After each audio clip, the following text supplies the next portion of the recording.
Realtor friends, some interesting happenings here in Massachusetts. Governor Healey is starting to talk about essentially attacking broker fees and how they're paid with respect to rentals. She's making an argument that tenants should never have to pay the fee. And she also is making a secondary argument about if you didn't hire the broker, you shouldn't have to pay the fee. Well, I have a lot to say about that. But before we totally get into what I have to say about that, in addition to my talking about it on the news yesterday, I wanted to bring to you the king of rentals from Massachusetts, my friend Demetrios here. Hello, sir. Anthony, thanks for having me. Well, I'm happy to have you. You have been, just kicking ass in rentals and all things rentals for years. So why don't you introduce yourself? Don't be humble. Talk about your different companies, or I'll do it.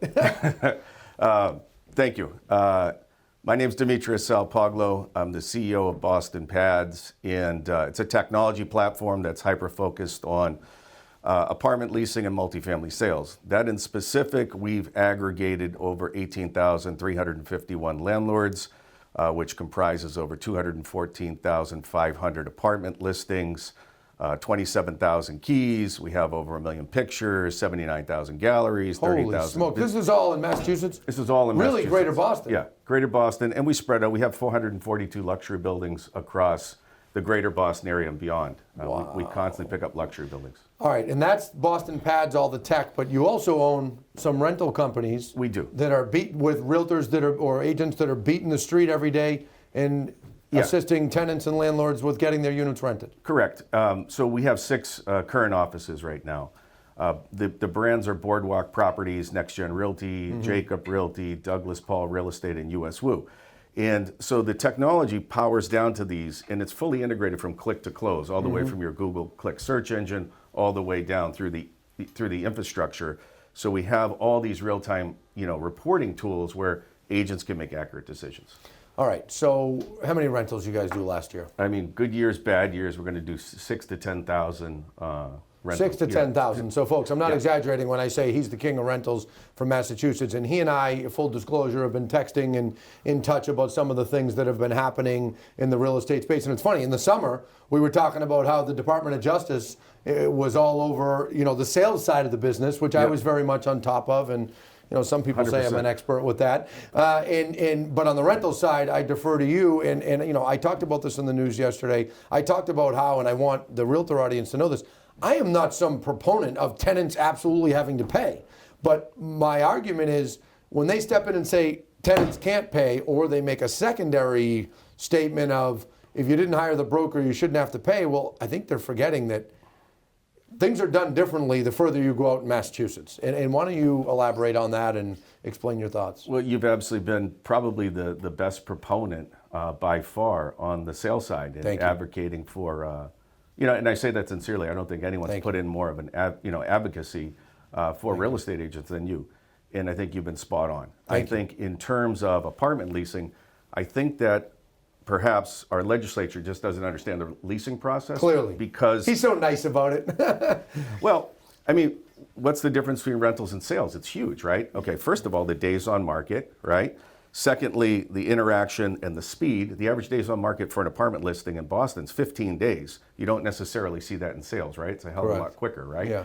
And so in the last 4 or 5 years, yeah. For sure, yeah. I mean, definitely since, and we can track data all the way back to the pandemic. But in terms of like speed, it's 3 things that separate apartment leasing from sales, right? It's the size of the commission, the speed, and how a landlord interacts with the tenants to create a lease. And so the paperwork's different, and it's more individualized than it is in, say, sales, right? Because you've got your lease, you've got your lead law, you've got your addendum, you've got your escrow, you've got your water and sewer, you have all, and then like a landlord will have specific addendums. We have over 500 different addendums for landlords, each one of them having their own unique, right? So you don't see that on the sales side. So I think there's a loss there in the understanding of the actual apartment leasing process and the value that a professional apartment leasing agents provide.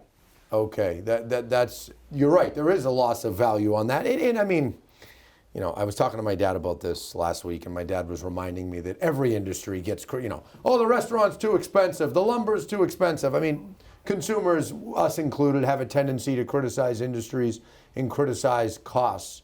But what I take issue with is government stepping in and saying, it can't be done this way or it can't be done that way. So let me ask you some questions. The first thing that she's proposing is tenants should not have to pay the fee at all. So I want to ask you, what percentage of the rentals in Greater Boston is the tenant paying the fee? So it depends on the time of year for sure, and we know that there's a busy, like the city of Boston runs on a September 1st to August 31st leasing cycle every year. That's Yes, okay, yeah. It's a bulk. That's the bulk word. Especially with the schools. The universities dominate Correct. inside the city, and sure, and that sets the edge, and that has all the ancillary people that are involved with that leasing process or move-in process, professors, et cetera, staff, and so we're never going to get away from the September 1st to September 1st cycle, essentially. It's never going to happen.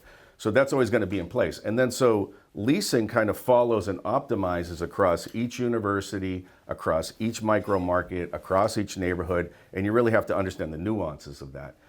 So ultimately what happens is you'll see different neighborhoods light up at different times, and it's done because that's the way the university operates. And then you have pricing that's kind of automatically built in because of the fact that the universities keep increasing their tuition and room and board. So there's a lot going on there behind the scenes that a lot of people don't look at. So you're saying that the school units, they obviously backlash and have an impact on all the other units as well. 100%. So if the universities are raising room and board by 3 to 5% every year, guess what happens? I mean, the apartments surrounding it look much more affordable, right? Got it. So they slowly draft up. So it doesn't take a genius for any landlord to go look and see, oh, they just raised the room and board to $3,000 at say Boston University. The landlord's like, I can provide an affordable solution for $2,000. So and the spreads constantly change. And so I think that's something that, like in other words, I haven't seen dorm price control come out, right? Yeah, right. So we heard about rent control, but did we see dorm price control? Did we see university price control? So what part of the year, I think I know the answer, but I want you to say it. What part of the year is there the most demand on units, generally speaking?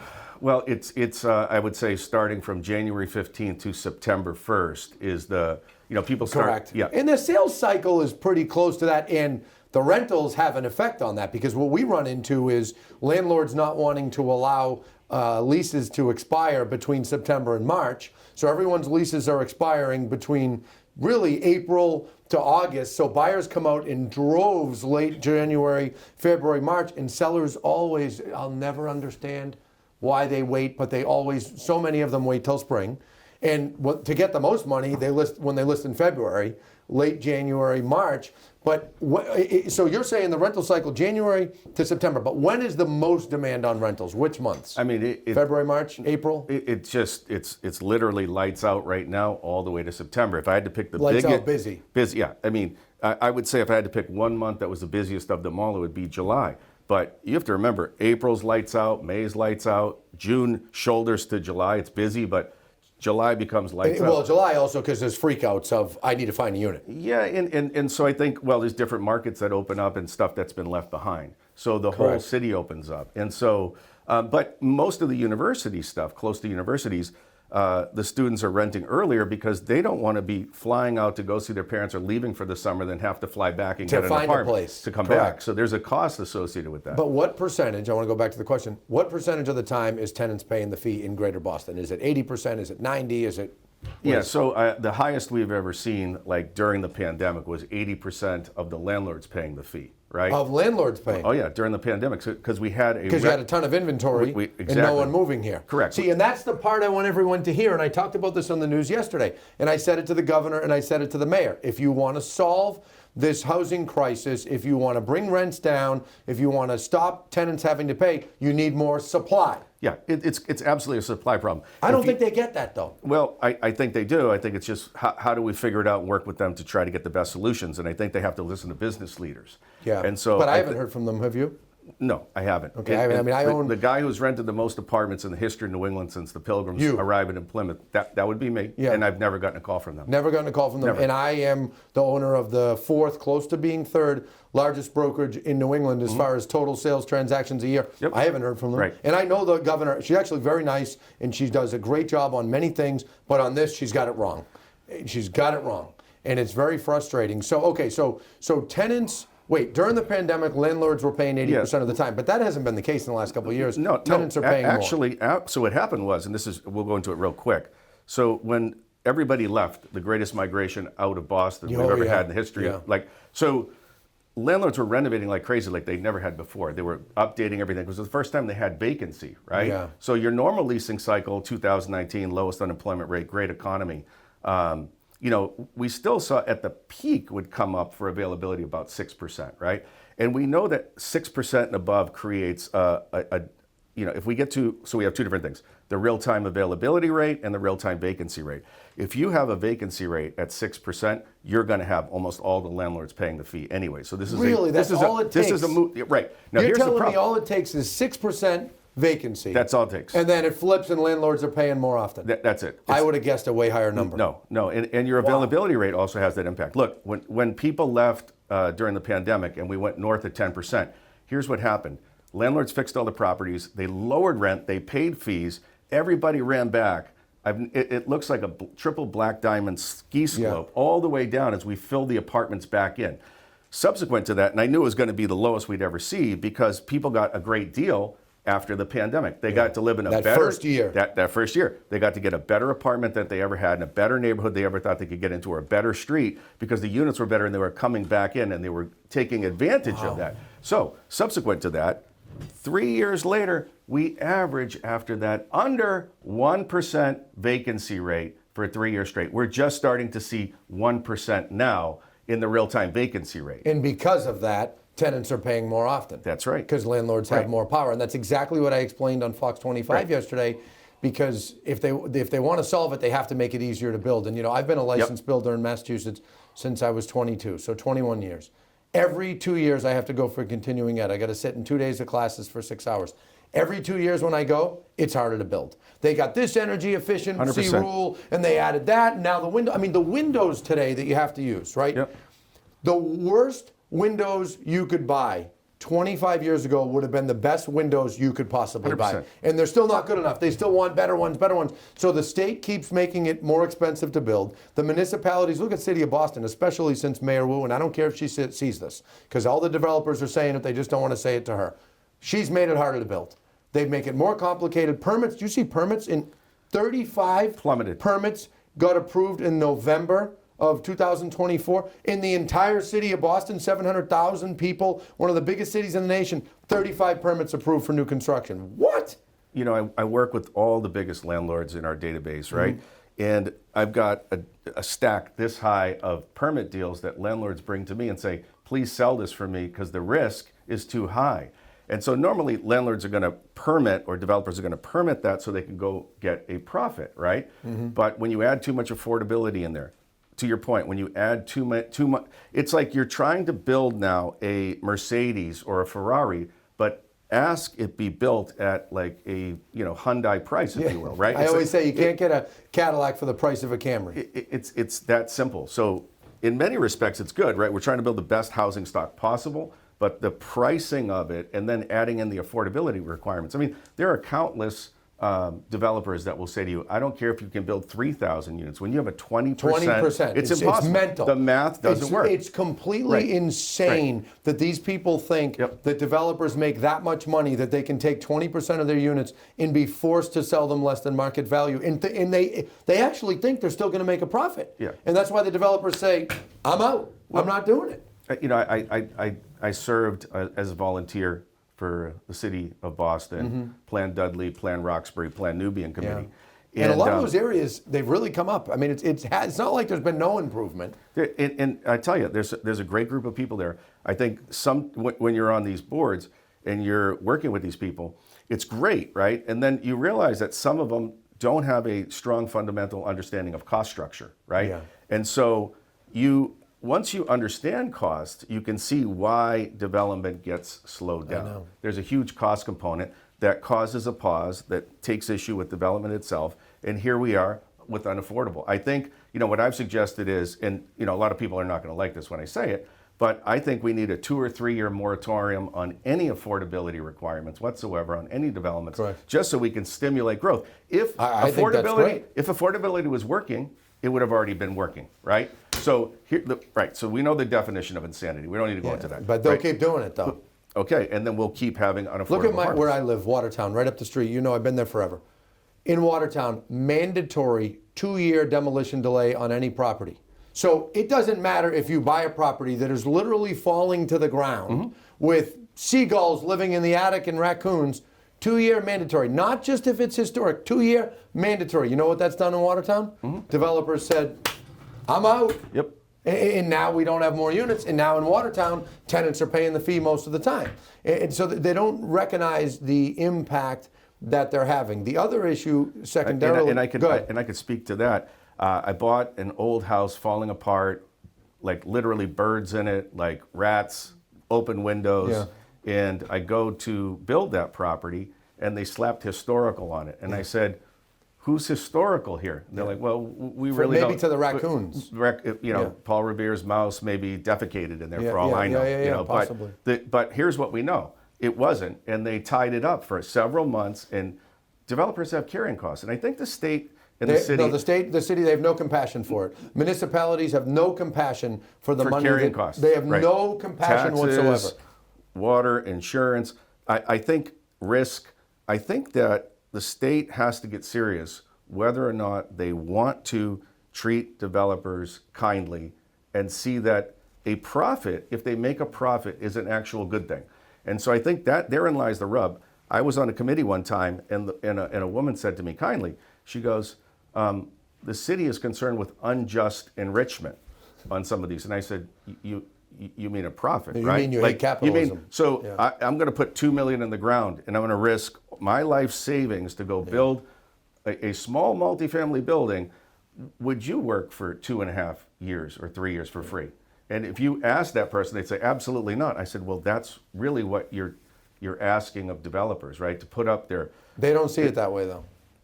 They don't. And therein lies the rub. And do you think there's hope? Because I don't. At least here, I don't. I do notice when you go Worcester County West, the municipalities are easier to work with. Yep. Just the whole vibe of dealing with them.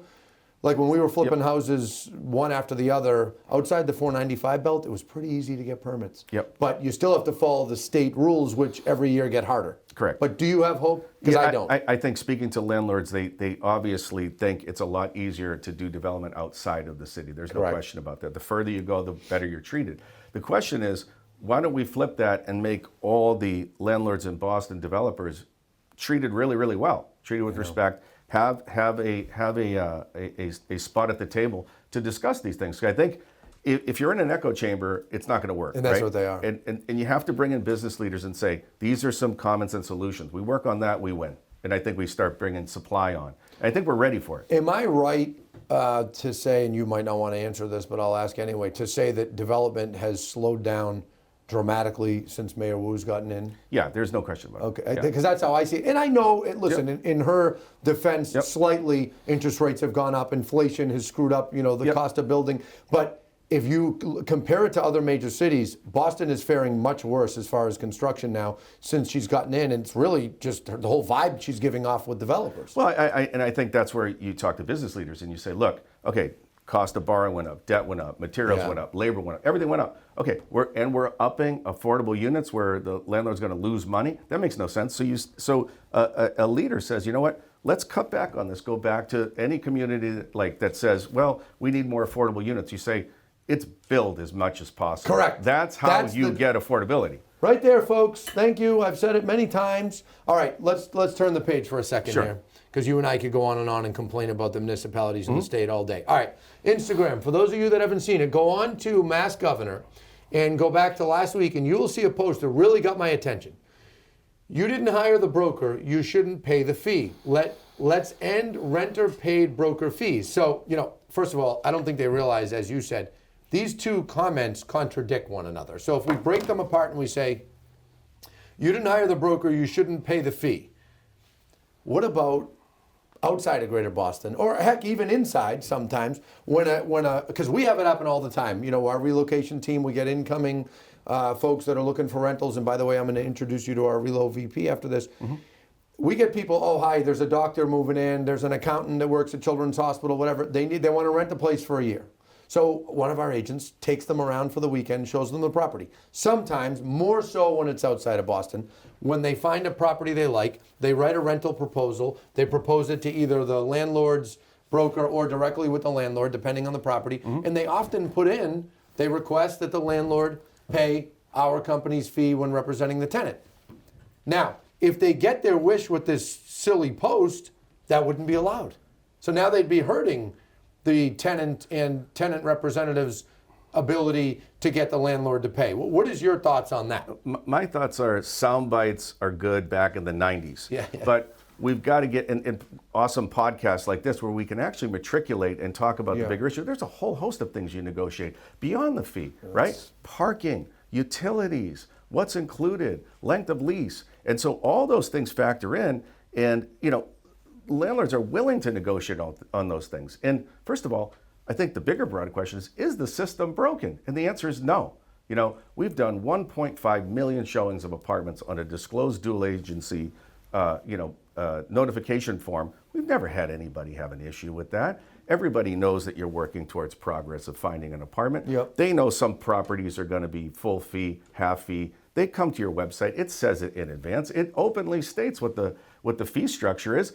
And landlords will also say, I'm negotiable. Yeah. So I think that, trying to force something sounds good, but I think what it'll actually do is probably slow down the entire process.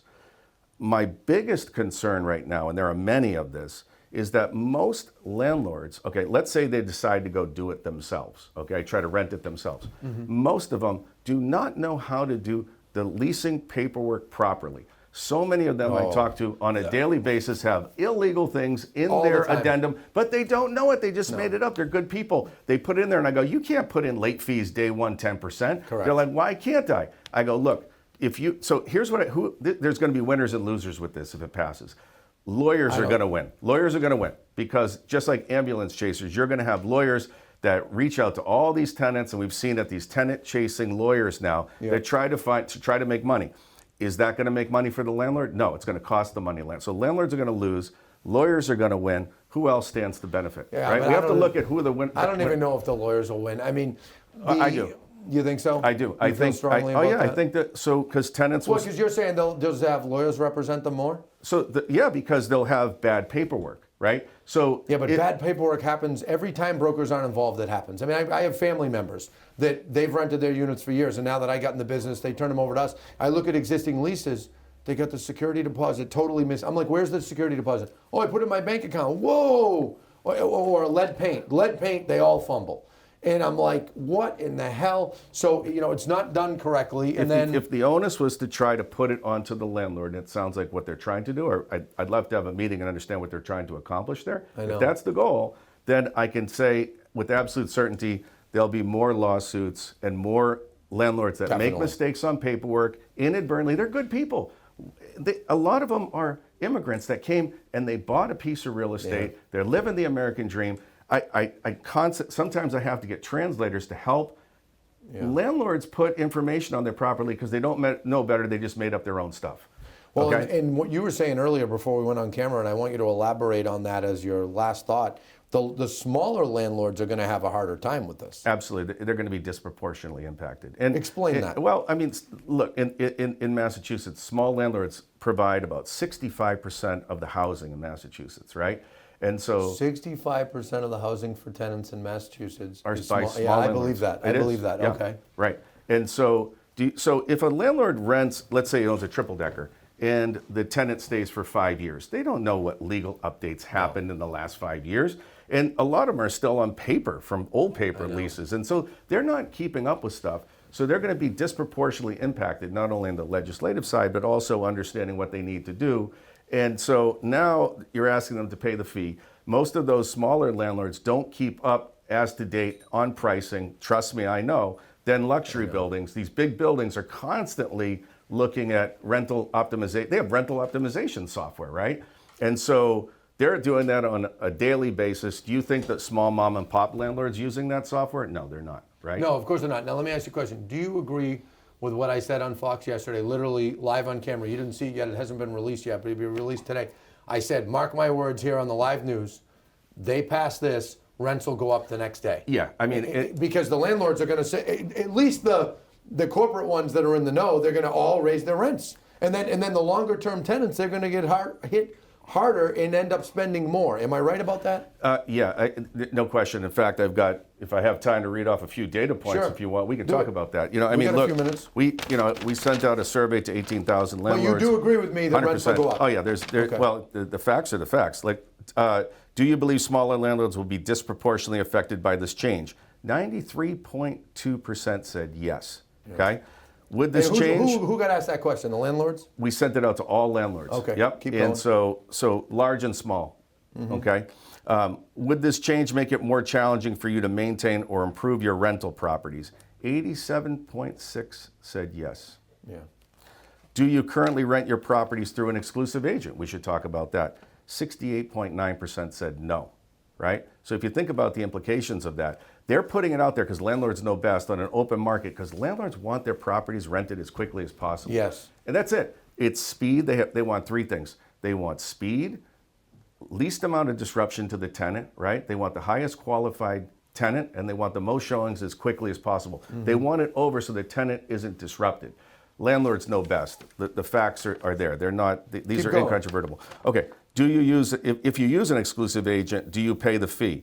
56.2% do not use an exclusive agent. 33.7% say no.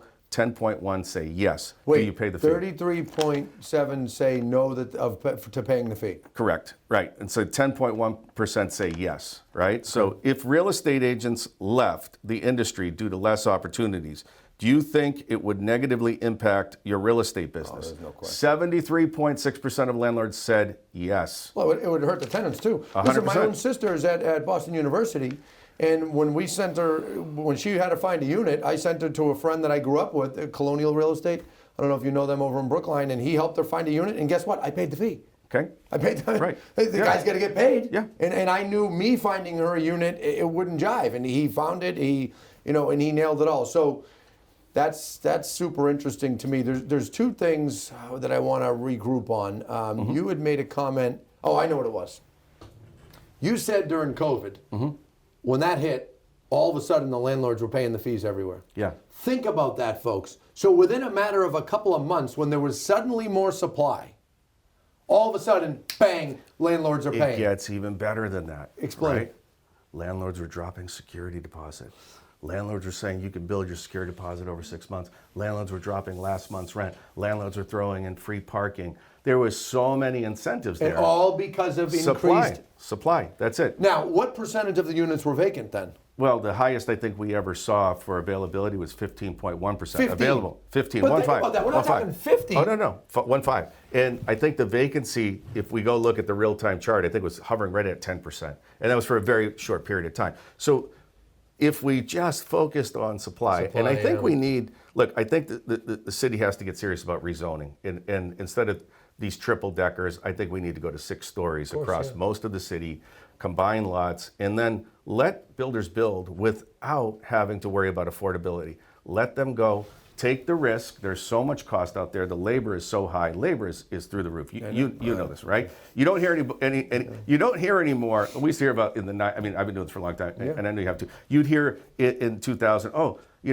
Laborers need more money. Laborers are super wealthy right now. Yeah, okay? They're making a ton of money. I grew up working in the landscape business, and when we needed another employee, the next morning they'd walk over the hill at the garage and they'd start. My brother now is the president of the family company. He's like, it ain't that easy anymore. That's right. Getting them is not that easy. All right, there's one other big takeaway that I got from this. You said that you have rented more units than anyone since the Pilgrims. How do you know for sure?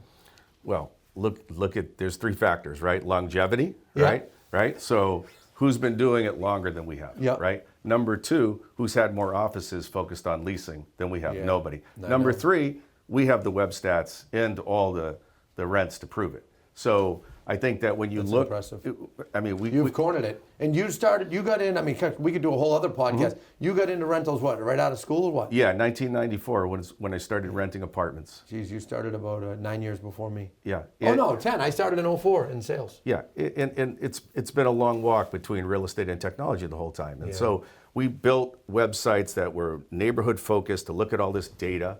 And literally 20 years later, you have so much data to prove what we're looking at. So Good for you. And I think that's really our bailiwick is helping landlords, helping consumers. There's another thing that people don't talk about that's super important for real estate agents. And I do think a lot of leasing agents get a bad rap. Now, maybe that's the company that they're with, I'm not sure, but look at it this way. We're calling landlords every single day that have overpriced properties or have been sitting on the market too long, and they don't know that they're overpriced. Yeah. So we're actually doing the industry, and Of course. we're doing landlords a favor, we're doing tenants a favor, because we're actually reducing the prices on the ones that are overpriced, and no one brings that up. And so, I mean, landlords could keep their stuff out there forever and have no clue that they're overpriced. How would they know? Okay. I mean, we have Well, and that's the real-time guidance that they're getting from agents. real-time data Well, tools. look, I'd love to talk all day. Him and I clearly can talk. Oh, yeah. Congrats on building Yeah. a hell of a business. Yeah, same to All right, you. how does someone reach you? I mean, this is mostly a real estate agent, realtor audience. How do they reach you if they're sending a rental to Boston? Because he's the guy you should send it to. Go. You can go right to Boston Pads. We have a landlord portal there. You can upload all your pictures, your Well, data, that's if a everything. landlord. What about a realtor that has a tenant or someone looking for a unit? Oh, Email you. Oh yeah, D at Boston Pads. D at Boston Pads. That's pretty damn simple. Yeah. I should make my email that simple. Well, thanks very much for I coming appreciate on. I you. appreciate Yeah. it. And I really appreciate all the work that you've done, the advocacy. Well, You've done a great thank you. job. I actually, I'm rushing a little because I got to do another video today because of something that dropped yesterday in the MLS PIN case. So thank you very much. Thank you. All right.